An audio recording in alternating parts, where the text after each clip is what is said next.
Hi viewers, this is Pete Mwanza back again on another interesting and exciting episode of Family Life Matters. Someone says, I'm about to get married. I love my man so much and we're excited and looking forward to our forthcoming wedding. However, a week before this planned event, everything is lined up. The man, a wealthy businessman, comes up and requests to sign a prenuptial agreement. The lady is taken aback and says, "Why should I sign this? Don't you trust me?" The lady is asking, what should she do? These are some of the questions we'll be addressing in today's episode. We're talking about trust. We'll be looking at what trust is and how important is trust in a marriage relationship. But before we delve into today's topic, I would like our viewers to introduce themselves, starting from my immediate left. Just say your name, your likes, your hobbies, and a little bit about your family. Thank you, Pete. My name is Samuel Sibofo. I'm an educator. I have 2 children, and I like reading. Thank you for having me on this show. Welcome, Sam. Greetings to our viewers and our listeners. This is Leonard Ndovu. Once again, I'm back to the channel. I'm a father of 4 and also a grandfather of 3. And I'm so happy to be here to discuss trust and boundaries. Welcome, Leonard. You look too young to be a grandfather, so you seem to be keeping well. Good evening, viewers. I'm by name Katie Rose Muiza. I'm very happy to be here. I'm a mother of 4, and I love reading, I love singing, and I'm happily married to Mr. Soliman. I'm very happy to be here, ready to speak with you to discuss through this topic of trust. Welcome, Katie. So I have a full bifter of our panelists here, and for those joining us for the very first time, we would like to encourage you to subscribe to our YouTube channel, to like and to share, so that the more the merrier. One of the things that brings us together, my viewers have introduced themselves. They have different backgrounds, they have different likes, different dislikes, but one thing binds them together, and that thing is all things family. They're so passionate about family, and they would like to share their experiences and their expertise in today's topic about trust. Without much ado, we'd like to look at what is trust. How do we define trust? Sam, how do we define trust? What is trust? Thank you, Pete. Trust means rely on someone because you're safe, and then you feel confident that yes, this person will not harm me or not violate maybe my interests. That's how I can define trust. Excellent, excellent. So, Katie, any other definition you can think of when it comes to trust? I believe trust is a firm belief in the reliability of how much you can rely on someone. How truthful are they to you? If you find that they are reliable, trustworthy, you'll find that, yes, you can trust this person. So, Leonard, how important is trust in a marriage? Trust is the foundation of relationships. If you put it in general, that's how I define it. It's a foundation of all kinds of relationships. Because when there's a relationship, there has to be trust. And in the family circle, it's so important because it brings reliability. Interesting what you've said. You say it's the foundation. Yes. So then I would ask with a follow-up question. Yes. Can a marriage survive without trust? Barely would it survive, because a marriage is supposed to be marriage is a relationship, right? It's 2 parties coming together. So when they come together, they have to coexist together. And like any other relationship, like as I said, it will be very difficult to sustain that relationship without trust. Very interesting. Okay, I'll come back to you. I would like you to think about, the difference between trust and forgiveness. But before that, Katie, Yeah. what are some of the considerations in building trust? So you have a husband and a wife, you know, they're setting up on this beautiful journey. What are some of the considerations of cultivating trust? So some of the considerations I'll think about for building trust would be a very good, effective communication. Someone would find you trustworthy if you're open, honest, speaking about those things that you like, those things that you do not like. You are not hiding any information from these people or from this person. That means the trust can easily be built. As well, commitment. You want to build your trust by being committed fully, thoroughly, and being open to this person. Do not hide anything. Be committed to those things that you hold as your core values to this person. Trust is then built. Samuel, do you want to add anything to that? Yes. So trust basically depends, just like how Katie has mentioned, it largely depends on communication. So it's very important to always share ideas with your partner, and then make sure that you keep on like building on maybe the weaknesses and then also the strengths, and be able to forge the way forward. So without trust, basically, then there is no relationship, I would say. So you guys are saying without trust, the relationship will be on life support. Is this how I understand? Ideally. So Leonard, then forgiveness and trust, what's the difference? Because you know why I ask? Someone once said, look, I've forgiven my wife, or forgiven my husband. Why shouldn't I trust them? So is there a difference? Yeah, I think it is important to put the two together, because forgiveness, you're acknowledging mistakes, you know, either it could be on your part or on the other part. You're acknowledging the mistake, and you're working to rebuild on that which is broken, or that which was a mistake. So if somebody says, I forgive him, and you know, it does not automatically mean that trust is built, because you know it depends on the aspect of where this trust is broken. You know, because there's emotional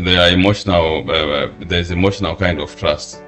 Okay, then there's some other kinds of trust. So if it's a trust which is not maybe very serious, you can forgive somebody and move on and continue to trust.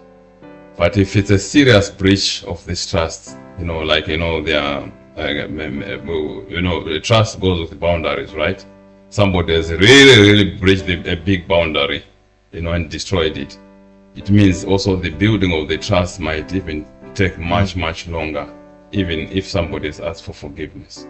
All right, so interesting. So what you're saying is, correct me if I'm wrong here, you're saying, look, forgiveness is given, but trust has to be earned. And there could be a time, you know, depending on how serious. Yes. There can be a time lapse. I think this is an important concept here. Now, if I may go back to Katie, so what does a relationship?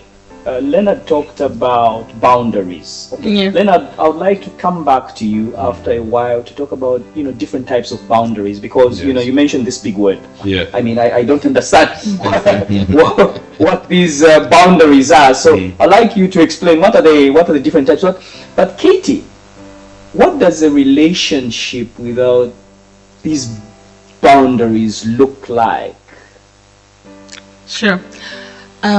A relationship without boundaries could look like a toxic relationship.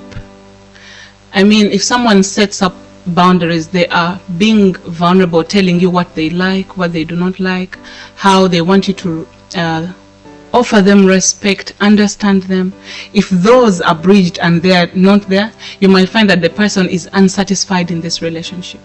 So a relationship without boundaries can become a very toxic, unsatisfying relationship. It can be a relationship where you feel you're being taken advantage of.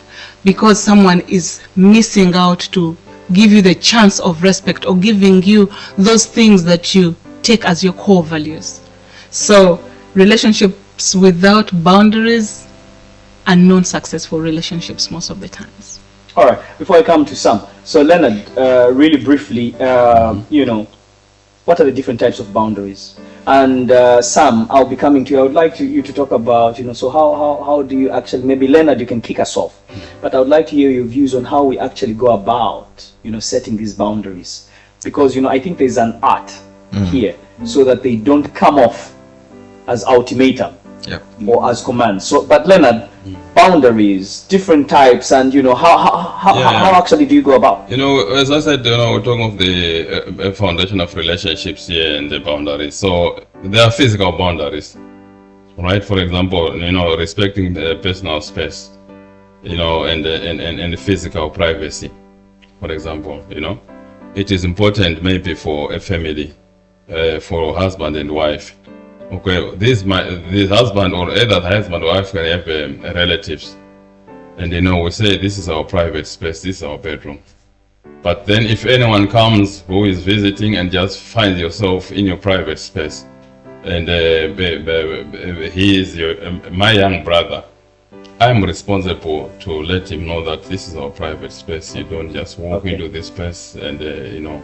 So there are physical boundaries. Yeah. Okay? Actually, before you continue, actually it's for his safety, not to just walk into your bedroom, because you can find something very dangerous you're doing, Leonard, there, right? So there are physical boundaries, and you know they also then there are emotional boundaries. Okay, some people are very good at being dismissive, you know, and overstepping and being very overly sensitive to some matters. These are emotional boundaries, you know. They should be boundaries should be reasonable.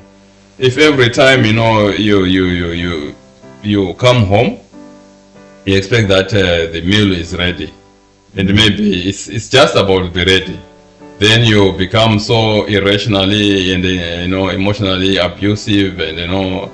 You know, this is just, you know, overstepping the boundary. So there are emotional boundaries. There could be other many examples, you know, how we can abuse the emotional boundary. Excellent. Thank you. I'll come back to you. Can you just build on to the boundaries, Sam? So Leonard has nicely started to talk about, you know, the different types of boundaries. He's talked about the physical ones. He's talked about emotional. What are the boundaries? Then I can see Katie is really excited there. I'm coming to you in a bit.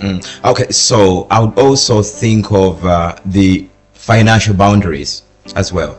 You know, it's very important to make sure that you know exactly how to go about your finance, because this is a very serious topic actually that had made so many marriages or relationships very toxic.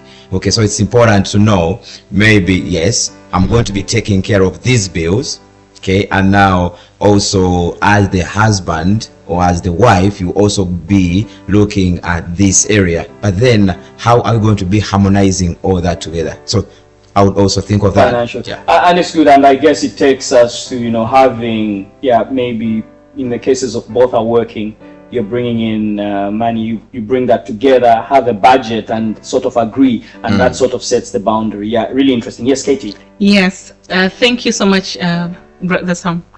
I also noticed that with financial boundaries, it is very key not to hide finances from the partners or debts. Someone can have a debt and hide it. It in the end can end up breaching trust. However, the other point about types of boundaries, we have communication boundaries.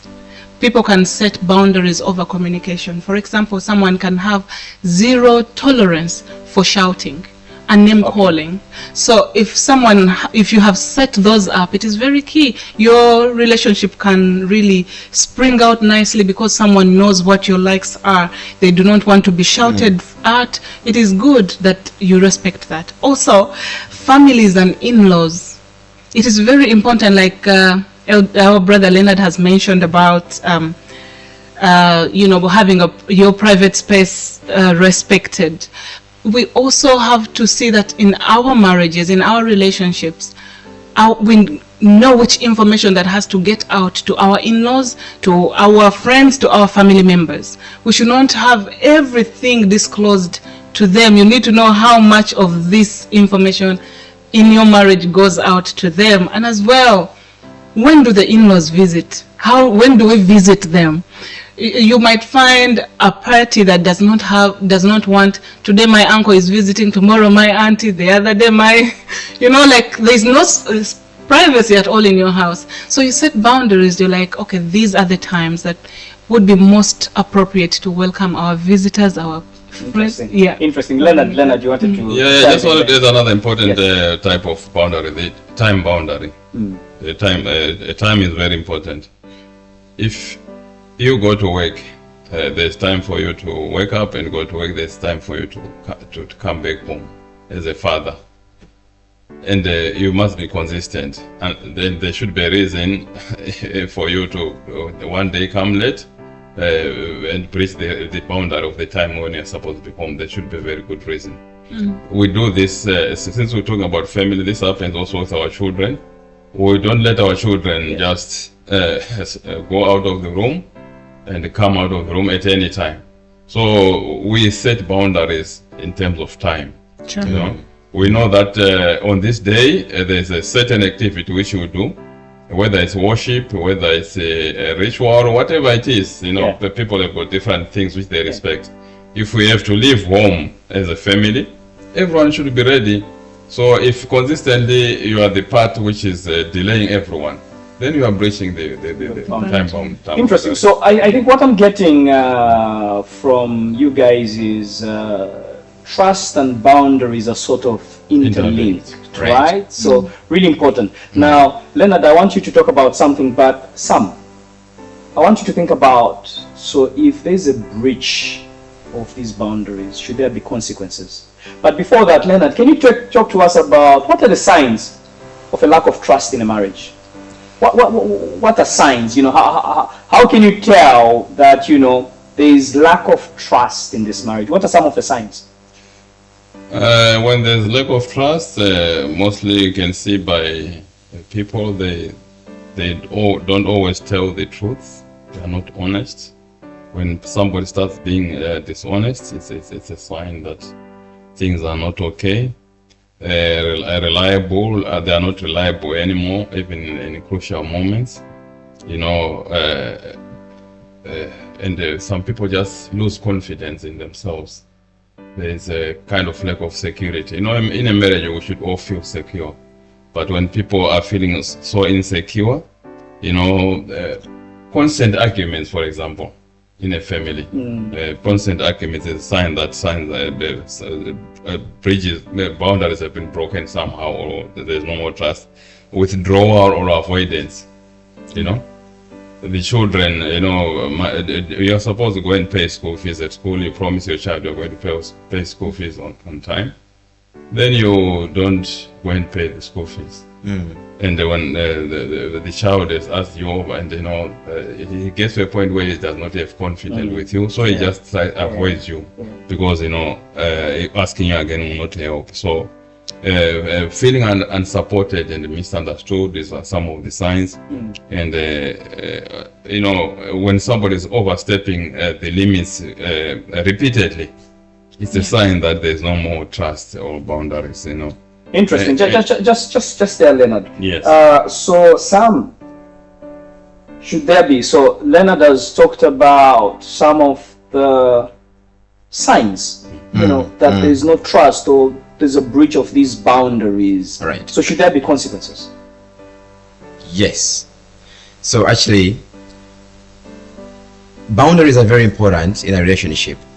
Okay, and if there has been a breach somewhere, or definitely this results in a relationship which is going to be chaotic. Okay, it may lead to maybe fights around, and then also there's going to be doubt and insecurity everywhere. So what's important here is for those who are in a relationship to make sure that yes, there's going to be a possible way of working out things in a proper and convenient way, in a healthy way, So just in case there has been a breach somewhere, or maybe there has been mistrust, something like that. Yeah. All right, so Sam, you did not answer my question. Okay, so you said yes. Yeah, you did. In fairness, you said there should be consequences. So, Katie, what type of consequences? Leonard, I also want you to comment on this. What type of consequences? I would think about, for example, if at all partners have set out a boundary that we should not raise voices to each other. I would give an example. If someone raises a voice to the other, they would definitely know that this conversation they are having is not going to be productive. So one of the consequences could be, let's give it a pause. Let's take a break for 30 minutes. Let's leave this topic that we're talking about. Take a walk. Because it has to be something that is, we want positivity in the end. Let's take a break as a consequence. Leave this topic, come back to it later when we are cooled down, ready to speak and ready to have a positive result out of this. So very, very good. I think very specific. Leonard, you last comment on this consequences. Yeah, emotional pain. Emotional pain. You know, when boundaries are breached or trust is breached, sometimes it comes with emotional pain. Feelings are hurt. There's resentment. There's a feeling of betrayal. You know what I'm saying? So those are it's quite serious when breaches happen, and loss of security. You know, many people have gone into marriages with sense of security that, you know, this is where I want to be. They're aspiring for it. They're looking forward to it. And, you know, then it's difficult now when that which you trusted in it's breached. Yeah, it's going around. It causes also communication barriers in the sense that, you know, that open communication was there is no more. It's gone. It goes. So we'll talk about, once we come back from the break, is if this happened, then what should the partner who's been hurt do? But this more when we come back. So viewers, we'll be taking a break. In the meantime, if you have any questions, please feel free to drop us a line. Our email is there. Meanwhile, please subscribe, like, and share. The more, the merrier. See you after the break. Thank you. Hello everyone, and welcome back. Today's special message is about trust and boundaries. Trust and boundaries are the foundation of a healthy family. Respecting boundaries builds mutual trust, strengthens relationships, and creates a safe, loving environment. Ignoring them, however, can lead to conflicts, mistrust, and emotional distance. Nurture trust and honor boundaries to foster lasting love and harmony in your family. Stay safe, see you next time, and goodbye. Welcome back, viewers. We're looking at the topic of trust. And in the first segment of our discussion, we looked at trust being intertwined with boundaries. Really, really educative and informative for me. Just before the break, Leonard was talking about emotional effects, you know, of breaking these boundaries. One of the things he mentioned is that, you know, sometimes when these boundaries are broken, it leaves one of the spouses or the partner emotionally hurt, emotionally drained. Now, I just want maybe to rephrase my question there, right? So I was looking at, I would like us to build on what you started, Leonard. So there's, yes, what are the consequences as in impact, the effect, the negative effect that breaking those boundaries leaves? And you talked about the emotional aspect. Yes. So I'd like you to talk about, is there anything else? Maybe Katie and Sam could chime in before we actually start to look at, okay, these boundaries have been broken, right? If they are broken, what should be the consequences as in punishment or action that needs to be taken because they have been breached? But before that, Leonard, anything else to build onto the first part? See, besides the emotional pain which this stress can cause, there can be also things like, you know, loss of respect. Children were respecting you as a father because, you know, you go by your word, and all of a sudden the children don't trust you. It's a consequence, right? Yes. You brought it about because, you know, or a lack of respect. Everyone needs to be respected. Correct. But when the people lack of respect, imagine in a society where wherever your name surfaces, people have doubts of whether the things which they are being said are authentic or not. Correct. Because you've lost your trust. So loss of trust is the consequence of some of the actions for breaching boundaries. Thank you. Sam, I see you. Yeah, so just to add on, I would think that also it may even lead to an unfortunate consequence, which is infidelity. Because someone may feel very unloved, begins doubting the actions of their partners, and then that may also lead exactly maybe to someone also developing into a relationship with someone else, just because they no longer trust the one that they entered into maybe marriage or agreement with at the beginning. Interesting. Katie, do you have any other thoughts on this? Well, similarly as Brother Leonard mentioned, it is the lack of respect. It will, I can imagine if you have not been trustworthy through, no one will care to give you the respect. Because when you say anything, it will automatically be watered down. You'll be like, no, there's no matter in what he will say, because he will not come through. It is not trusted. It is not good stuff.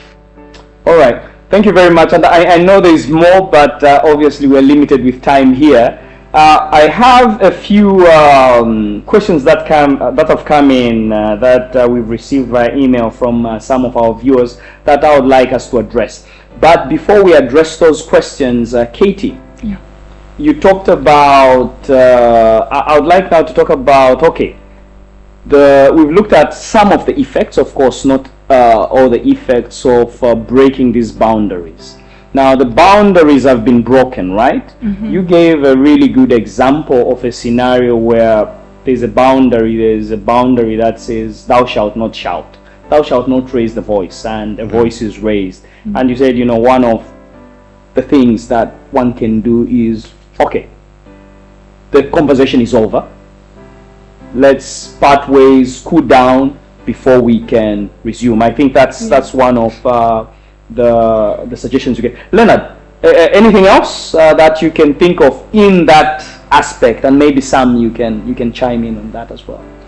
Yeah, I think this gives what Asangelo was saying is we are saying, let's look back at the boundary. It seems the boundary has been breached somehow. Yes. And let's look at this boundary again and maybe look at rebuilding it if it needs to be rebuilt, or redefining it, because it's important to, while we're defining these boundaries, you might have a conversation to redefine them or to fine-tune them. So don't just leave it. Yeah, don't just leave it. Don't just leave it. So there has to be an action taken. Yes. If that boundary is breached, and what you're saying is maybe sometimes is okay. There was a misunderstanding of what the boundary is in the first place. I get you. I get you. Sam. Yes. So I would like to add on. It's also very important to take responsibility for what really happened. Accept that. Yes, I was in the wrong. I didn't do this, and then forge the way forward for the better. All right, so let me go to my notes on the questions that have been received, but I just see I've got quite a few notes here now. After infidelity, after infidelity, Katie, I'll start with you. It's happened, one of the partners has been unfaithful. Trust is breached, is broken. Right? Now we need to rebuild. Yeah. What are some of the practical ways and smart ways actually of going about rebuilding? We're talking about emphasis on rebuilding. Yeah, so I would say in order to rebuild trust, infidelity has happened. It is very key, it's very important for the person who has offended to acknowledge their wrong. You have done this against your partner. Denying is also another thing that can cause more pain to the other party. If you want to rebuild trust, acknowledge the fact that you have done this act. Okay? Acknowledge the breach and also take responsibility. Take responsibility. Acknowledge that this is what I have done. And you are willing to see that you work to make something, to make everything happen, as in to go back to the people that you were before. Okay? The other thing, I think, the affair has already happened, infidelity has happened. You need to end it. Because if you do not, then how are you going to rebuild trust? End the affair. Speak openly to your partner. Ask for forgiveness. Be honest and transparent about what happened. Then, as we have been discussing, set boundaries. Actually, one of the things I remember what my wife told me once, we're discussing one case, so about taking responsibility, right? Part of that also means, accepting the consequences, and maybe sometimes, Leonard alluded to this earlier, there could be a period of separation. Yeah. Okay, so no need to be pressuring the other party. She needs time, right? And that's what my wife said. She says, if you are unfaithful to me, you will suffer. You will be crawling. So yeah, that's and this is really important. True. Because sometimes we are trying to fix it really quickly. Yeah. You have apologized. Why isn't she coming through? Yeah. So part of that responsibility aspect you're saying is accepting those consequences that come. And sometimes, she's not ready to talk, or he's not ready to talk, and that could take weeks or even months. Yes. And you, as part of taking that responsibility, should be willing, to go through that. Thank you, Katie. Leonard, I don't know if you want to add anything from that, but I also want you to look at another case, okay, where, and this is a real case that happened. Couple married for 30 years, okay? The husband has been addicted to pornography, but he's managed to hide it for 30 years. And unfortunately, the wife finds out and she's devastated. She doesn't want to talk to him. She cannot just believe it. So in such a scenario, Leonard, how do we go about rebuilding? Yeah, this is a breach of boundaries because it was not expected in the family. Again, we'll still look at, this marriage. A lot has been put in the marriage for 30 years. So we're not just looking at seeing this crumbling. So the most important thing is for the part which is the guilty part to acknowledge, this breach. It is very important to acknowledge that, I was wrong, I was not supposed to do it. To apologize sincerely and, showing understanding and hurt. And, demonstrate reliability by actions. Okay, if this phone was from a laptop, or what time, where it was happening, we need to remove these things away completely from this person, whether whichever spouse it is. These things should be taken away. That's one of the action we can do. It's like I'm in a WhatsApp group where things are going wrong, and I say it's okay, I'll still remain in the WhatsApp group. The best is to delete, to exit that WhatsApp group so that you don't aggravate the situation by staying there. And to seek forgiveness, allow the injured party time and space to forgive at their own pace. Okay. This is important, actually. And allow them to forgive at their own pace. Don't pressure them. Don't pressure them. And if you see that, if they see such things can cause trauma. So you might even help show empathy by taking the other party, even for counseling. And admit also yourself that you need counseling, because for you to be doing those things, it's a serious breach, which means you also need counseling. Many times when you look at counseling, we're thinking it's the other party needs counseling, but we need to look into ourselves and say, how could I have gone into this? If I'm the one who is addicted to pornography, I should acknowledge that I need counseling. Need help. The support is very important from the other party, which is aggrieved, Okay, the other parties agreed, but it is also important to realize that if my partner needs help of the consequences of the things she started on herself or on himself, I'm still responsible because I'm in the marriage or I'm in the family. Because these things, we're not talking of spouse only, we're talking of even children. Children as well. Children, you know, can be in these things. They are still our responsibility, even if they brought the consequences on themselves. So we still need to be there as parents. Thank you very much. Thank you very much. Sam, I know you wanted to comment on the first part. Please go ahead. Oh, yes, on the issue of infidelity. Yes. So what I just wanted to share or to add on was just to say that it's also very important, you know, on the side of the one who has been betrayed, to openly show your feelings to the one who has hurt you, to the betrayer. Yeah. So I'm not happy with this.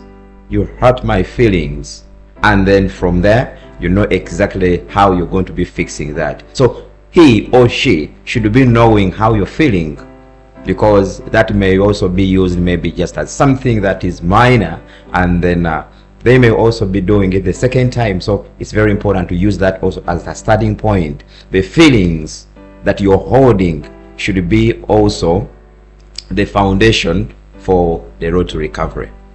Thank you. So first question from our viewers I would like us to address now. Okay, so I'm about to get married. Okay, this person whose no names mentioned, we're anonymous here, they're about to get married. They're very, very excited. Okay, they are the spouse, you know, the female partner. Okay, and everything has been done to prepare this. Now a week before, okay, the male partner comes and said, we need to sign a prenuptial agreement, right? We need to sign a prenuptial agreement to say, look, this is the wealth I have before we got married, okay, and this is what you have. So in case, God forbid, in case of divorce later on, okay, this remains mine, this remains yours. So that's the nature of this prenup agreement. So now the lady is asking, you know, she feels hurt. She feels it's a lack of trust from her beloved man. So then she's asking, she's confused, what should I do, Katie? Actually, I'm feeling betrayed on behalf of the on behalf of the person asking this question. Honestly speaking, we are going to have the wedding. We have dated for some time, so I do not know how long this person they have dated. But signing this agreement, I do not think I'm in support of it. I'm not, because if we are going to get married, we trust each other. Marriage is built on trust. So you telling me sign here, this belongs to you, and in the future, if at all when we're getting married, we do not want even to think that there could be that word that starts with a D. I want to come in full saying that till death does us apart. So I do not want to consider divorce in it. And this person wants to start the marriage with an assumption of divorce. Okay, so Katie, what is your advice to this lady? Give the relationship more time, extend the courtship, let the marriage be, let it start and let it be driven by trust. Do not work to earn trust after the marriage. It should be before the marriage. So you're saying she should not sign this prenup? No. Yes, Leonard. Okay, Sister Katie said a lot, but maybe the lady should ask the motive behind this document, you know, to understand more, because we do not know how this agreement came about from the other side. Nothing said much, but I would want to assume that maybe the gentleman has got an experience in the past where, you know, he felt that, you know, somebody came into his life as a gold digger, you know, and he wants to make sure that to put things in perspective. And you know, the lady should if it's upon the lady really, because she's the one who is being asked to sign. She can say, as far as I'm concerned, I'm coming into this marriage on mutual grounds. And the mutual thing which binds people together is love. I'm coming to, you know, whether we have everything and you send me away with nothing in the event of divorce, I will be fine, God willing, because I am not intending to come to take things from you. Neither am I thinking that I'm working. I might be, rich tomorrow. I might get, I might snap a lottery tomorrow. Then I also want you to sign. To sign. So you see, also it depends on the culture which you are coming from. If the culture is such that then, such things don't happen, then it becomes a big question why all of a sudden this has come. And it might push back the lady to say, oh no, maybe this man has got many other things hidden, and this is just a tip of an iceberg. So you bring in an important point. You're saying if it's culturally accepted, that could be okay. If it's not culturally accepted, then this brings a big question mark. I think this is something to consider. Yes, Sam? Okay, so I just wanted to add on what Leonard actually mentioned. Knowing the intention of this agreement, because you may find that maybe this gentleman, for example, yes, let's use the side of the man. Okay, so this gentleman maybe is the heir to the family and he inherited family property, so he's just like the administrator of the family, and much as the property is in his own name, but it does not necessarily belong to him as an individual. So then in that way he has to be specific and open to this lady and tell her that, yes, now see, I'm owning or I'm having this in my name, but it's not mine. So it's good for us to sign at the beginning. All right, I see Leonard is sort of in between, but I see Katie is not for signing and Sammy is for signing. I think this is my conclusion, but the viewers could draw their own conclusions, I think, based on these submissions. But there's another one, Leonard, here. Yes. There's a lady who's said she feels trapped in her marriage, right? Because she doesn't feel there's trust there. And she's given sort of her life story. She says, she was seeing this her boyfriend then she got pregnant out of wedlock, and her father is a senior member of the society and he didn't want any embarrassment of a child out of wedlock. So she said she was pressured to get into this marriage, and it's not working really well. So she's saying, what should I do if I don't trust my partner? Yeah, it's quite an unfortunate situation, really, because what we're talking of is an ideal marriage where trust and boundaries are drawn. As people were going to the marriage. In this case, it means now there was no boundaries drawn. And this lady has a choice to say, let's get to the drawing board and let's draw the boundaries. If there cannot be an agreement, then obviously they have to separate and find each other's way, in spite of the father being a prominent person, whatever. That's what it might take. Go back to the drawing board. We've come to the end of our discussion. I know there is still a lot packed there. So what I would like to say to our viewers, maybe some of the things that we've discussed resonates with you. Maybe you may be going through some of the issues that have come up and you'd like someone to talk to. There is an email right there on the screen, so please feel free to write us. We've got professionals, we've got experts behind the scenes who would be willing to sit down with you and to recommend some solutions to your specific problems. They may not be able to solve the problems themselves, but they'll be able to direct you to the right path. So please make use of our experts behind the scenes who would be willing to help you. Remember also to share, to subscribe, to this YouTube link, and to like as well, so that more people may join us. Until next time, Ate Logo. This is Family Matters. your host, Pete Mwanza. See you next time.